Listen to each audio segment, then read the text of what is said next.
Making love was just for fun. Those days are gone. No, ladies and gentlemen, that is not Eric Carmen's All by Myself. You're listening to Sergei Rachmaninoff's Second Piano Concerto, the second movement, one of the most beautiful pieces of music I think ever written, and I believe truly a musical metaphor for life. That is why I open all of my podcasts with it. And speaking of life, this month's podcast all started with bunny poop, because what says life more than little brown balls of pre-masticated, well, I guess I should say post-masticated hay and grains.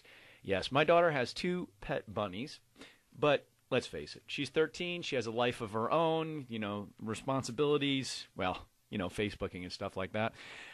So by default, they've become my bunnies. And while I was cleaning the rabbit pen, because I keep my daughter's bunnies, Hero and Patches, in a pen in her room. We don't keep them in cages. They're free-range bunnies. I just can't put an animal in a cage.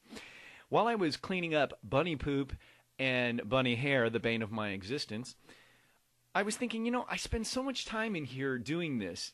It seems like I could be doing something. It's such a mindless activity that perhaps I could be meditating. And I'm not a big yoga, spiritualist, meditation. Well, I'm spiritual, but I'm not like a meditation person. But I thought, there's got to be a way to do this. So I went to the library, and wouldn't you know it, there's a bunch of books on this kind of stuff for people just like me who have to clean up bunny poop. I found a book called, actually there's a series of books by these 2 authors, but the book that I'm going to discuss today is called 5 Good Minutes in the Evening. Yeah, come on. I mean, if you're talking about me, we're talking about at least 15, right? Bow, chicka, bow, bow. I'm sorry. You just can't take the pubescent boy out of the man. In all seriousness, though, 5 Good Minutes in the Evening is a wonderful book written by Jeffrey Brantley, M.D. Mr. Brantley hails from Duke University, where he is the director of the mindfulness-based stress reduction program at Duke Integrative Medicine. He's also a consulting associate for the psychiatry and behavioral sciences. This guy knows what he's talking about. He's got a lot of letters after his name, including 5 of them, which stand for Distinguished Fellow of the American Psychiatric Association. He is well-trained and well-versed in the art of mindfulness, and we will get to that in a moment. The book is co-authored by Wendy Milstein. Wendy has letters after her name as well, NC, which stand for Nutrition Consultant. She holds a degree in holistic nutrition consultation, and she specializes in diet and stress reduction. And get this, Wendy is also known as Wendy Omatic. She's a San Francisco area-based freelance writer, poet, performance, and spoken word artist, and check it out, radical love activist. Yeah, she teaches people and writes books on approaching relationships from a completely different place. Very cool. You should check it out. Her website is wendyomatic.com. But enough about the authors. Let's get to the book. 5 Good Minutes. And this one is 5 Good Minutes in the Evening. And I did that because I chose this one because they have another book, 5 Good Minutes, and there are 100 exercises you could do in the morning. But, if you're like me, you wake up every morning pretty optimistic. I wake up going, it's a new day, a clean slate, here we go. And I usually start the day off in a pretty good mood. Well, that is until my feet hit the ground and the numbness in my toes informs me that my back is just as bad as ever, and then I start worrying about getting old, and within 10 minutes I'm already stressing. So by the end of the day, it is my stresses and worries are exponentially greater, and that's why I chose 5 Good Minutes in the Evening. Let's go right to the book, and I'll stop rambling. Now, I'm not going to go through the whole book because there are 100 mindful practices to help you unwind from the day and make the most of your night, as the book cover promises. But I'd be here all day because I have a tendency to talk a lot, and I'm not going to do that. So I just picked out a few interesting things. Some of them are more suggestions than basic exercises, because the exercises, they take some practice. And we don't always. Part of my problem with books like this is that they'll go, hey, and when you get home, set aside 20 minutes for yourself to do this. And you know what? I don't know about the rest of you, but sometimes I don't even have 1 minute. I have Post-its everywhere and lists everywhere, and maybe that's part of the problem. But you have to be realistic. We don't all lead the same lives. So anyway, but before I get into some of this, I have to explain what mindful breathing and mindful listening is, because some of the exercises does entail this, and you should know what that is.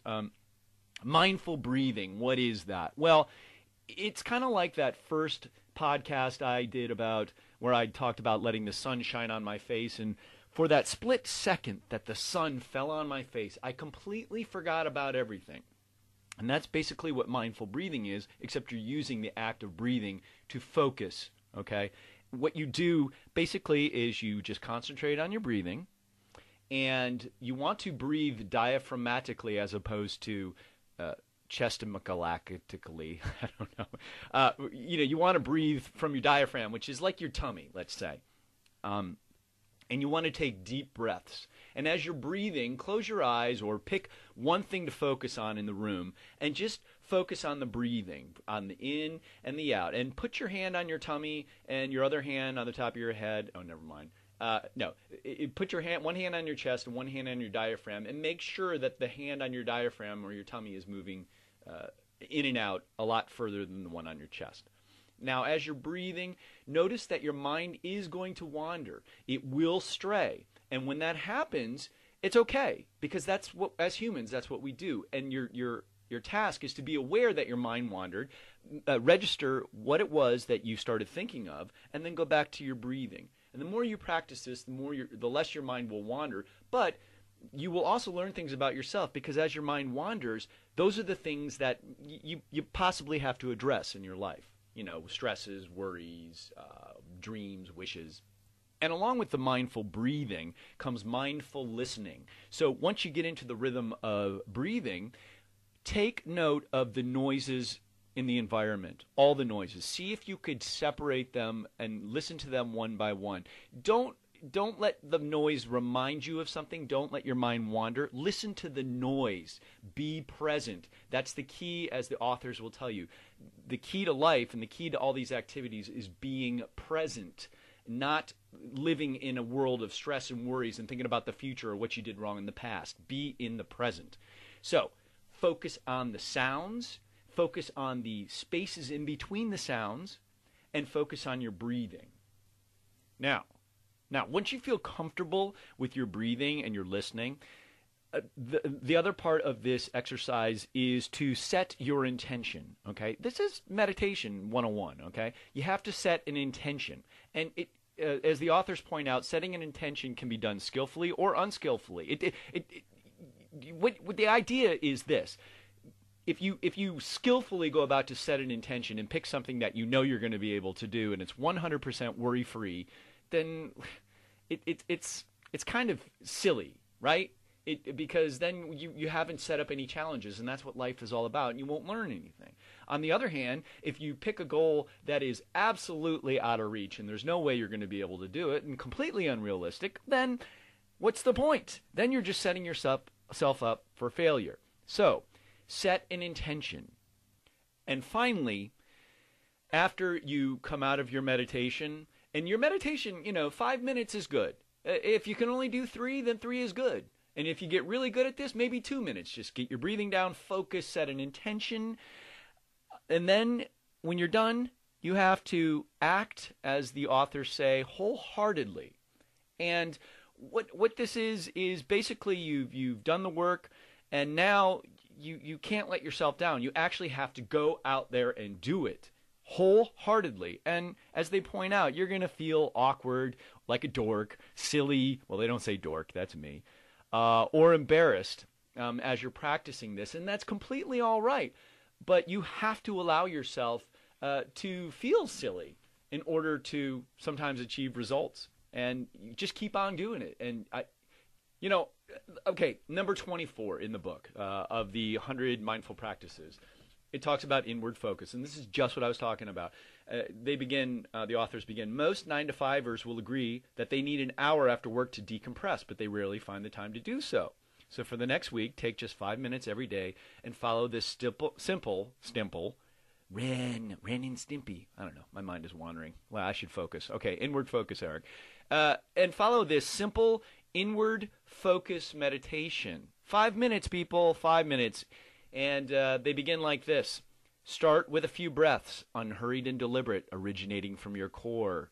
Okay, this is how it all starts, with your breathing. Okay, and then you concentrate on a single imaginary object, like a blade of grass or a candle flame, or something in the room. You could even do that. And then once you have a clear picture, or once you're looking at this, and once you are breathing correctly, be mindful, listen and watch where your mind goes. If it strays, note those worries, note those anxieties, note those outside pressures, and it's okay to feel a flood of worries or a river of guilt, as they say, for not being more productive. But, and I quote them, it's important to be in the here and now, to give yourself permission to focus inward.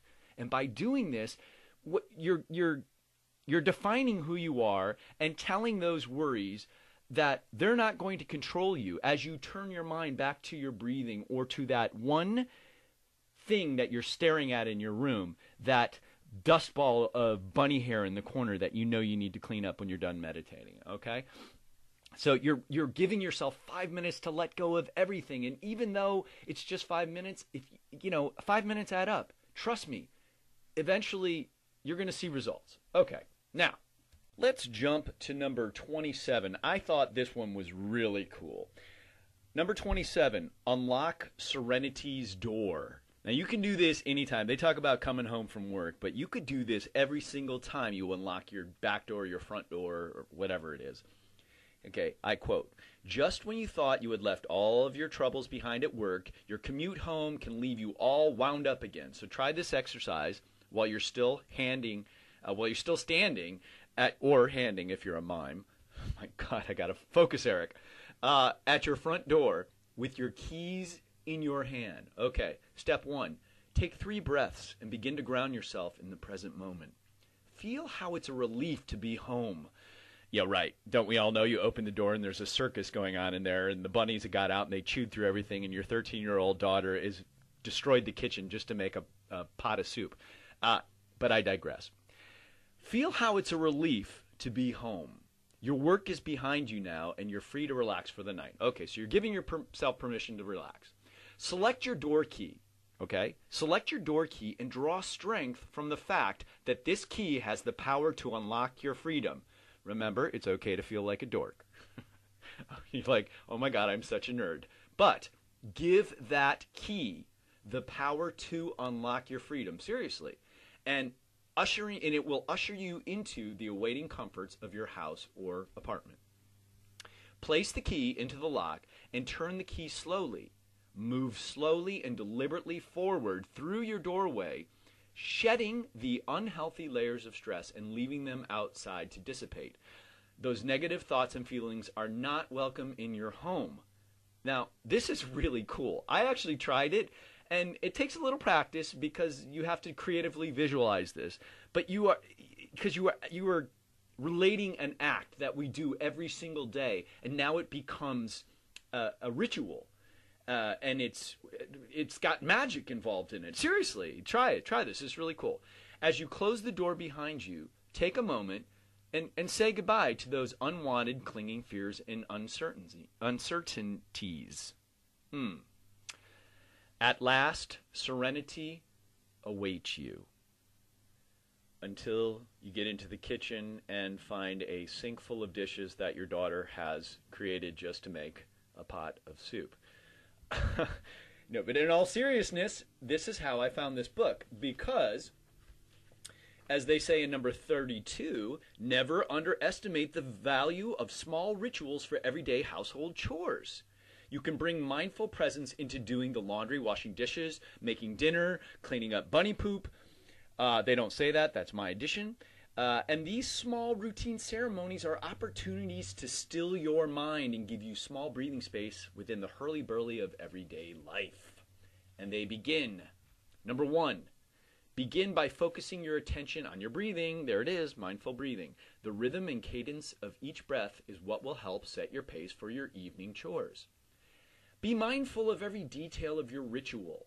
For example, if you're doing the laundry, are you separating the whites from the colors? And really see the colors. Are they faded or bright? And how many colors are there? A few? What are the textures like? What does the laundry soap smell like? Do you use fabric softener? How does it smell? I mean, are you a person that's concerned with biodegradable detergent? Really think about this. You know, like, and I hate to say this, but this is kind of what I was thinking about. As I was cleaning the bunny cage, I was thinking, man, I should have cleaned this a couple days earlier because that urine is really strong. God, I didn't know bunny pee could smell so strong for such little creatures. But by doing this, believe it or not, I was forgetting about the things I had to get done within the next day or two because I was focused in the present and I was shedding away all that stress and worry and focusing on bunny poop and pee and hair, of course.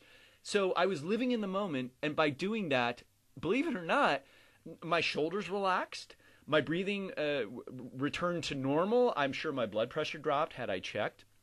Because I wasn't thinking about things that were really stressing me out. I was thinking about details in my present surroundings. And that's what number 32 is all about, whether you're doing the dishes, whether you're cooking. And if you're cooking, what is that sauce? See if you can pick out all those ingredients in the sauce individually. What color is that? Look at how the bubbles build up on the top of it.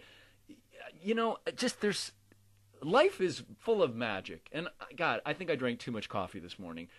But it really is. And if you just stop and look at that alone will take you out of all your worries of what you have to do and all the stresses that have built up throughout the day. They actually make a suggestion here. I don't know which number it is. I don't have it bookmarked. Again, from my first podcast, I talked about, or my second one, pulling over and looking at what, life is a journey, but pull over and look at what you're driving past. Actually, you can do that, and this is what they suggest. On your way home the next time, go a different way and be a tourist. Look at things. If you come home at night from school, from work, from a trip, and you get into a routine like you just come in, you throw everything down, you check your messages. Well, does anyone really check their messages anymore? Because, really, we all have cell phones and email and instant access. My God, I digress. I did drink too much coffee, as a matter of fact. Cup of Joe right next to my side here. Yeah. So, but instead of plopping down on the couch and flicking on the TV like you always do, you know what? Take a bath. Or write a love letter. And if you don't have anyone to write a love letter to, but I sure hope you do. But if you don't, you know what? Write one to yourself. Okay? Do something different. Oh boy, this is taking quite a while. You know what? This is going to have to be a two-parter because, ladies and gentlemen, that is Monsieur Claude Debussy telling me it is time to go home. Yes, Clair de Lune, just as Rachmaninoff's second piano concerto, the second movement, is the musical metaphor for life. Nothing says it's time for bed like Debussy's Clair de Lune. So come back next month, and I promise I will finish 5 good minutes in the evening, but at least you've got a head start. Hey, you can do your homework here. You can practice your mindful breathing, and mindful listening, and perhaps try that trick with the key. It's really cool. And try something new. Be a tourist in your own life, okay, kids? Again, this month's book and next month's book is called 5 Good Minutes in the Evening by Jeffrey Brantley, MD, Wendy Milstein, NC. You can check out more information on them at www.5goodminutes.com. My name is Eric Anzalone, reminding you that life is for living. So live it. Don't just listen to the music, make your own.